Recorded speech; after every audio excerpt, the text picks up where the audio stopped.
Fala, minha rapaziada. Eu estou meio chocado ainda depois desse jogo. Que partida de futebol, meus amigos. Que jogo. Vamos lá, assunto do vídeo de hoje, tá claro aí pra todo mundo. A análise de Barcelona e Inter de Milão. Semifinal da Champions League. Jogo de ida 3-3. Cara, eu vou ter que parafrasear meu grande ídolo, Vitor Sérgio Rodrigues, né? Eu te amo, Champions League. Tá louco, tá louco. Que partida de futebol, mano. Mas enfim, achou que não ia ter, né? Vai ter. Pô, dá aquela moral, custa nada. Like, comentário, se inscreve no canal, compartilha o vídeo. Pô, por favor, custa nada, valeu? Tamo junto. Se não quiser também, só fica aí, assiste o vídeo e vambora. Cara, pra não perder tempo, primeiramente, eu nem sei o que eu vou botar na thumb desse vídeo, tá? Porque é tanto destaque, assim, é tanta coisa que aconteceu. Cara, jogaço da Inter de Milão e jogaço do Barcelona. Ah, mas foi 3-3. Pois é, se você for pegar o resultado em si, muito melhor pra Inter. Você enfrentar esse Barcelona lá na casa dos caras e sair com empate, levar um empate pra casa, maravilhoso. Mas agora, alguém duvida que esse Barcelona pode chegar lá no San Siro e ganhar o jogo, fazer 3 gols de novo, 4? Cara, que ataque espetacular, assim, que time fora do comum, assim. Eu nem sei por onde começar esse vídeo, eu nem fiz roteiro, o jogo acabou de acabar. Tô vindo gravar aqui na emoção, não vi estatística, não vi nada que aconteceu depois, tá? Mas aqui é assim mesmo, vambora. Cara, vou tentar falar em ordem cronológica aqui da partida, né? Que já começa 1-0 pra Inter.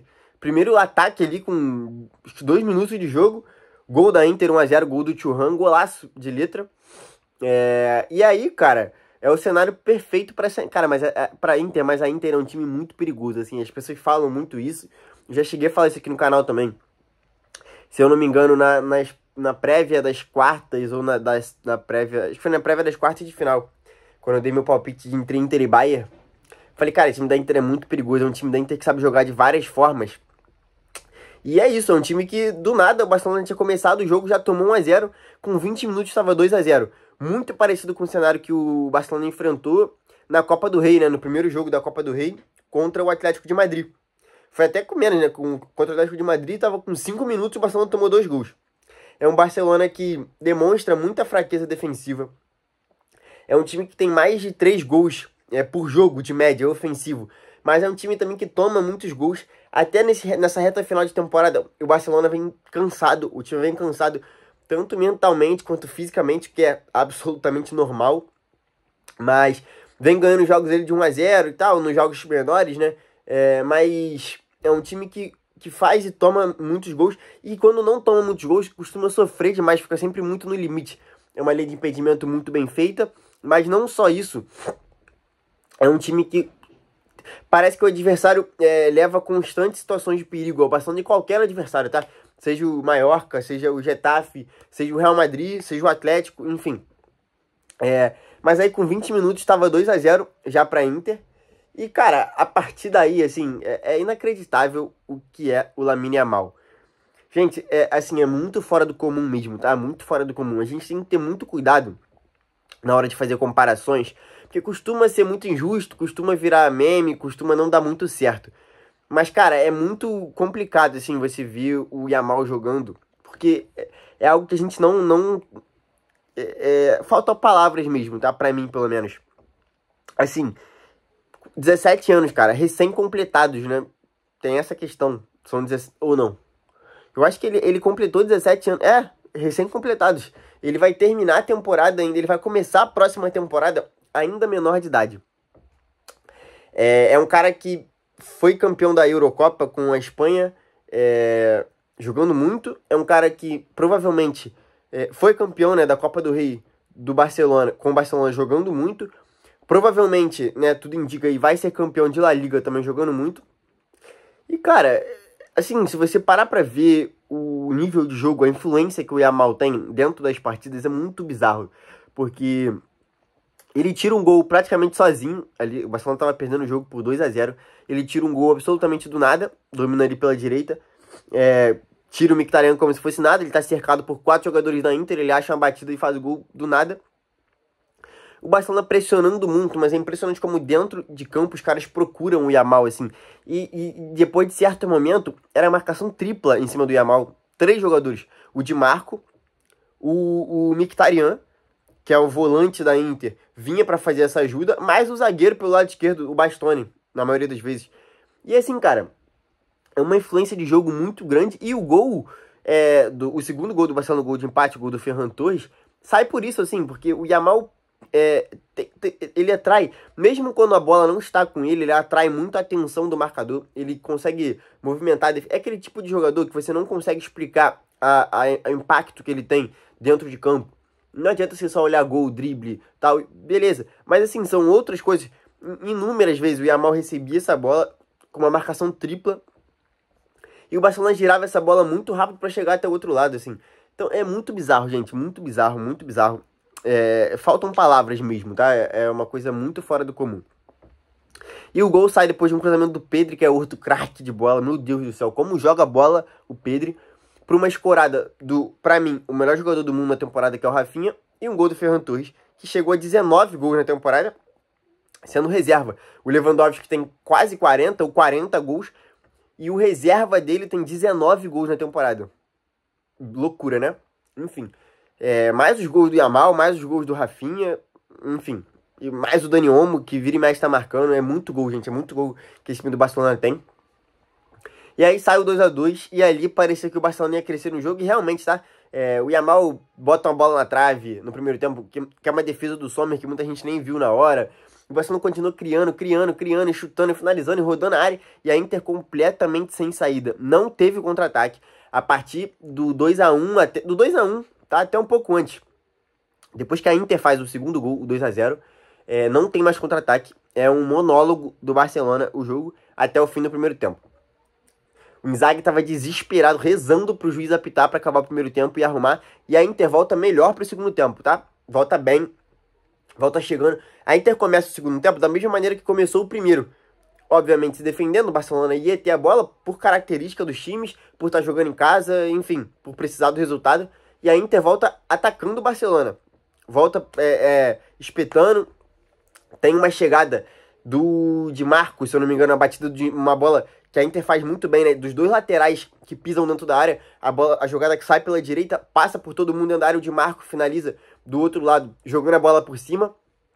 Então a Inter vem chegando, começa a assustar, e numa dessas escapadas gera o escanteio que sai o gol do Dumfries. O Barcelona tomando 2 gols de bola parada, uma bola parada da Inter que é muito forte. Tinha castigado o Bayern de Munique assim no jogo de volta, né? Com 2 gols de escanteio, um do Lautaro e um gol do Pavard. E a Inter consegue chegar ao 3-2, e aí o Barcelona volta pro monólogo. Logo depois, escanteio Barcelona, escanteio curto cobrado pelo Dani Olmo, corta a luz do Lamine Yamal, e o Rafinha, numa confiança absurda, acerta um chutaço de fora da área, gol 3-3. E aí, o que a Inter faz? É por isso que eu comecei esse vídeo aqui elogiando a Inter, elogiando o Inzaghi, porque, cara, é muito difícil você competir contra esse Barcelona, muito difícil, muito. O Real Madrid tomou 2 goleadas, o Bayern não conseguiu competir com o Barcelona, o Atlético de Madrid fez um 2-0 e tomou a virada no primeiro tempo, ainda não conseguiu competir. O Borussia Dortmund, pelo amor de Deus, também não conseguiu competir. É muito difícil competir contra esse Barcelona. É um time, cara, que, assim, como eu falei, esses momentos que eu citei que a Inter não tinha contra-ataque, não é por incapacidade da Inter, até porque, perdão, a Inter é um dos times que melhor faz isso na Europa. De você conseguir se defender e sair pro contra-ataque, assim como foi o primeiro gol, por exemplo, que é uma escapada da Inter. O Dumfries, muita força física, o Di Marco, um dos melhores laterais esquerdos da temporada, o Thuram muito bem, enfim. Então, se a Inter não tá conseguindo fazer isso com o Barcelona, é porque, cara, a pressão é muito bem feita, assim, a Inter recuperava a bola, não conseguia trocar 2, 3 passes que o Barcelona já recuperava no campo de ataque. Os zagueiros na linha do meio campo. No segundo tempo, quando necessário, o Tchesney se adiantou e saiu ali em pelo menos 3 bolas.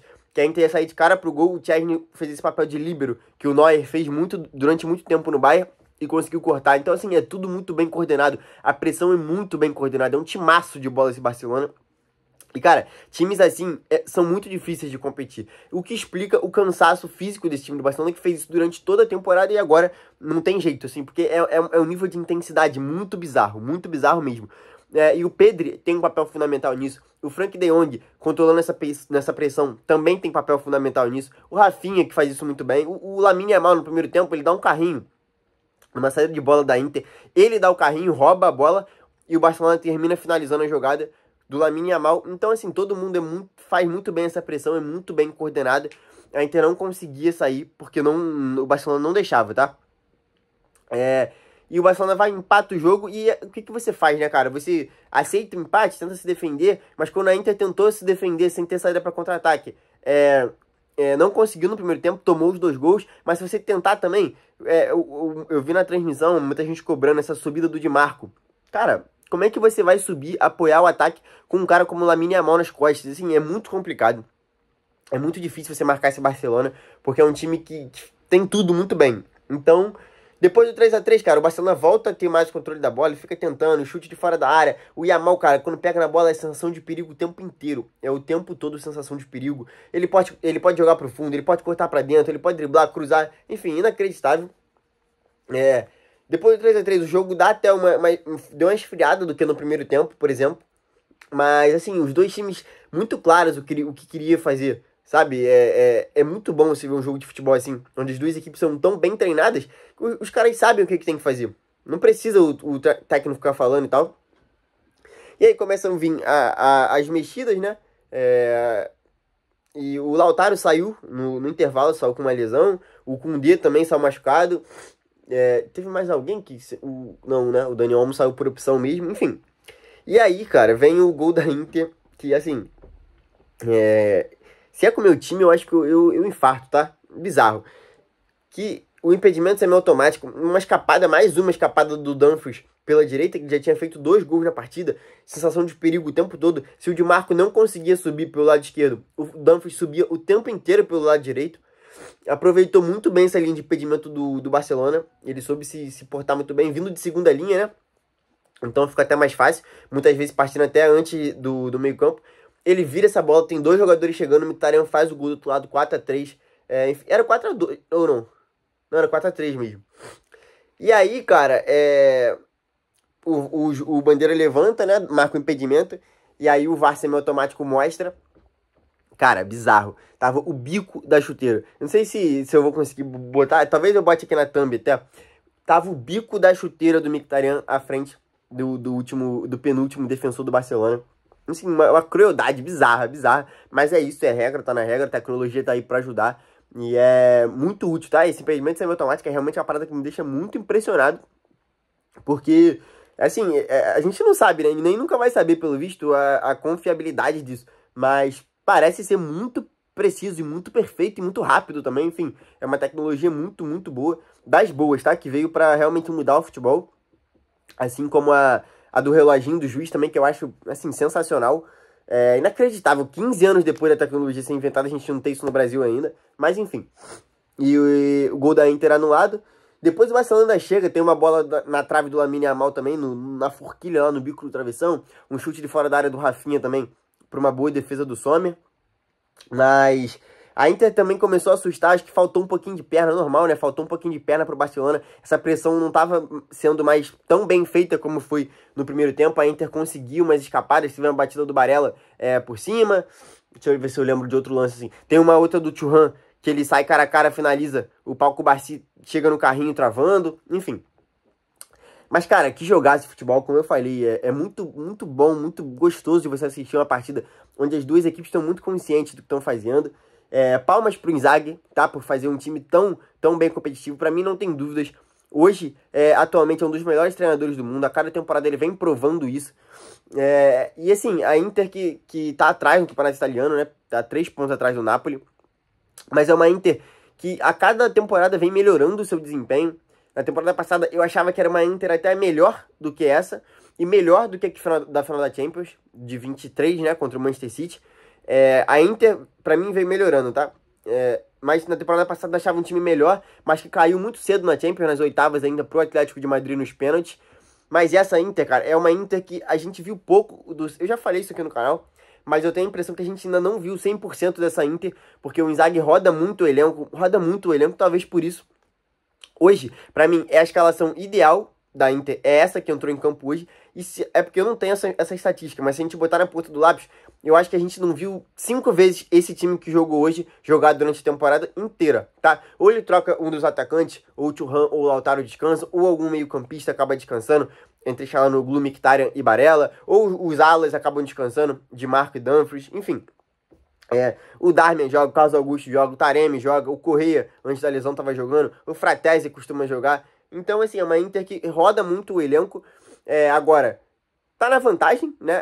Cara, é que é muito difícil você colocar esse Barcelona, tá? Se eu tivesse que dar um palpite pro jogo de volta, eu ficaria em cima do muro. Não, eu vou continuar no meu palpite na Inter, como eu falei aqui. Eu acho que é um time muito perigoso, é um time esperto. Esse Barcelona, defensivamente, ainda não me passa confiança para um jogo de mata-mata. Mas, assim, é muito claro para mim que o Barcelona vai marcar no San Siro. É inimaginável você passar... É inimaginável pensar em um jogo que o Barcelona não marque. É inimaginável. E se marcar um gol, tá de bom tamanho, tá? Porque se a média do time é 3, se marcar um, tá ótimo. Porque o normal é que o Barcelona marque 2. Mas é um time que também cede espaço para uma Inter, que é um dos times que melhor contra-ataca no mundo. Então, assim, cara, o jogo pra mim tá muito aberto. Eu tô muito ansioso pra esse jogo de volta. Eu vou manter meu palpite na Inter, mas deixando bem claro que esse Barcelona é um timaço de futebol, timaço de futebol. A Inter também é um grande time, é bizarro. E palmas pra Lamine Yamal, palmas pra Rafinha, palmas pra Pedri, palmas pro Inzaghi, palmas pro Dumfries. Enfim, jogaço. Eu tô anestesiado ainda, cara. Que partida espetacular. Eu te amo, Champions League, né? Não tem como. Mas é isso, rapaziada. Espero que vocês tenham curtido o vídeo, certo? Não sei qual vai ser o próximo vídeo. Talvez amanhã, talvez na sexta. Vamos ver, mas... Tamo voltando, o canal tá voltando. Obrigadão geral que curtiu, que chegou até o final do vídeo. Aquela moral, like. Se não fez até agora, você não vai fazer agora, né? Ou vai? Me surpreenda, hein? Like. Se inscreve no canal, compartilha o vídeo, deixa seu comentário, deixa sua opinião, o que você acha do jogo, quem vai passar. E aquela moral de sempre, tamo junto. Até o próximo vídeo.